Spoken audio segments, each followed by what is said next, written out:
Paliwanag mo na, idol, kung magkano kinain ng gasolina mula Manila hanggang Ilocos Norte. Saya na, no? Ilocos Norte na kami. Ang bilis. Pinas forward natin kasi matagal pag hindi natin i-pass forward. Kaya kukumpitin natin kung magkano ang nagastos natin. Dito nga pala sa TPLX, wala nang cash lane.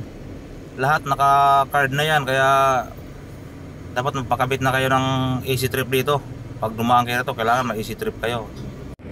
So yan, starting point namin dito, NLEX May Kawayan, biyaheng Ilocos Norte, Lawag, Ilocos Norte. Alamin namin kung magkano kakainin ng gasolina papuntang Ilocos Norte mula May Kawayan, Bulacan. So ayan na nga, no, check muna ng itsura. Kondisyon pa naman eh.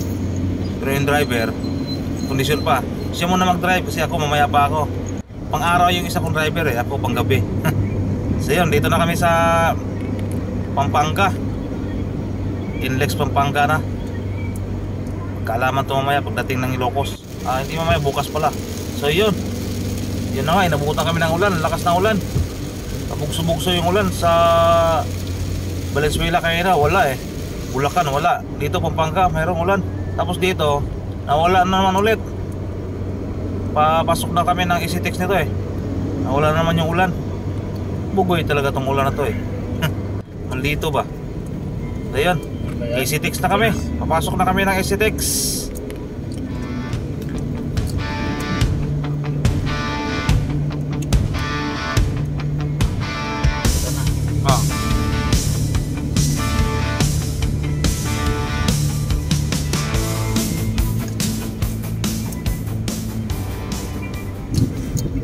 Tapos check natin gasolina. Nabawasan siya ng isang bar kasi kanina ginamit pa namin itong sasakyan to eh. Full tank to, kaya ginamit pa namin mga isang oras siguro ikot-ikot. Kaya mabilis nagbawas. Dito pala, papasok pala ng EasyTex, nabawasan na siya ng isang guhit. So yun, ang luwag ng kalsada oh. EasyTex na kami. Pero siyempre, check natin ulit yung driver. Ayun oh, okay pa naman. Kondisyon pa yung driver. Maliwanag eh. Ito isa, easy ka lang muna dyan. Mamaya ka na mag-drive pag gabi. Kasi pang gabi kayo, malinaw mata mo eh. Yung driver mo ngayon, malabo mata eh. So yun, welcome TPLX na. Dito nga pala sa TPLX, wala nang cash lane. Lahat naka-card na yan, kaya dapat magpakabit na kayo ng AC trip dito. Pag dumaan kayo na to, kailangan may AC trip kayo. Tapos may load, kasi wala nang cash lane. Hindi kayo makakadaan. Hindi kayo makakadaan pag wala kayong card saka load ng AC trip. So yun, kami na naman. Ayun oh, ang laki pa ng balance namin. 1,246 ang dami ah. Yan, sige, tara, let's go. Mahaba-habang biyahe ito kasi may 100 kilometro to rito eh. Mula Tarlac papuntang Rosario, La Union. Ito lang kagandahan dito pag nagbiyahe ka na ganitong buwan, June. Kasi walang ka-traffic, dire-diretso, ang luwag ng kalsada. Check natin ulit ng driver. Medyo iba na yung itsura. Kasi 3 oras na nag-drive yan. Pero mamaya papalitan ko na yan pag dumilim na. Ayan, medyo dumilim, umulan ulit oh. Pagdilim na. Pero malapit na to sa malapit na kami sa Rosario exit. Kaya pag exit ng Rosario, ako na mag-drive. So yun na nga, narating na namin yung exit ng Rosario. Exit ng TPLX. Diretso yan dito Rosario eh. Mula Tarlac hanggang Rosario, La Union yan. Dito ang bagsak niyan. Kaya pag-exit namin dito, ako naman mag-drive. Tapos check natin yung gasolina. Siyempre nabawasan, kakarga tayo ulit para malaman natin kung magkano talaga ang kakainin mula Manila hanggang Ilocos Norte.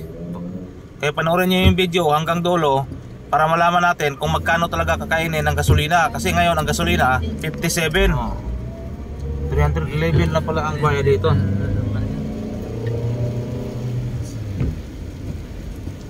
Iwanan po ito sa camera oh. Sakto, dumating ng Rosario 6 o'clock. Madilim na. Siyempre, hindi na kaya yung driver.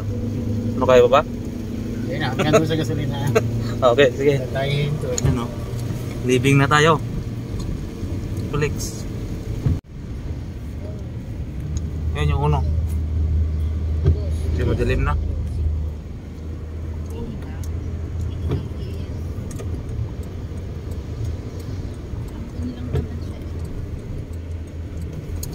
Makakarga ka ba? Makakarga natin yan kasi mas mahal na doon. Naku, may truck. Dito. Ito sa gilid na lang. Gilid muna tayo. Doon, sa dulo. May truck dun eh. CR. Dito. Doon na nga ba yung CR niya? So yun, full tank natin ulit dito. So parehas lang yung 1 litro dito sa Manila. 57 din 1 litro dito, kaya dito kami nagkanta. So full tank natin ulit, pero matik. Para malaman natin kung magkano kinain ng gasolina mula Manila papunta ritong Rosario La Union. So abot yata 1,000. Bawas na kasi yan bago kami umalis ng Manila, kaya umabot siya ng ganyan. Dapat nasa 600 lang dapat yan dito eh. 600 o kaya 700. Ayun, 924. Yan na mo. 1,000 muna, sagad mo na 1,000. So yun, tuloy na naman ulit ang biyahe. Ako na naman driver nito kasi gabi na eh. Hindi na kaya ng kasama ko. Pero takbong ano lang, takbong pogi lang. So yun, dito na kami ngayon sa Ilocos Sur. Ganda ng arko dito ng Ilocos Sur, oh. Ang liwanag. Time check 10 PM.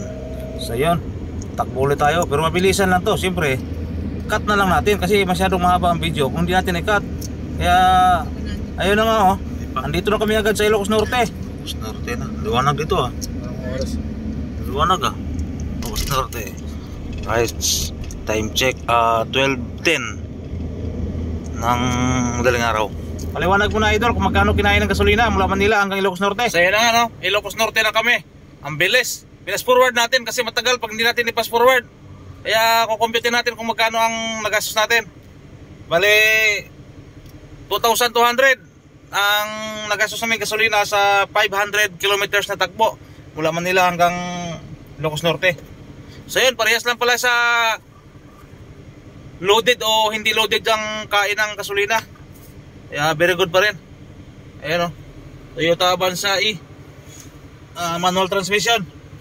Alright, maraming salamat.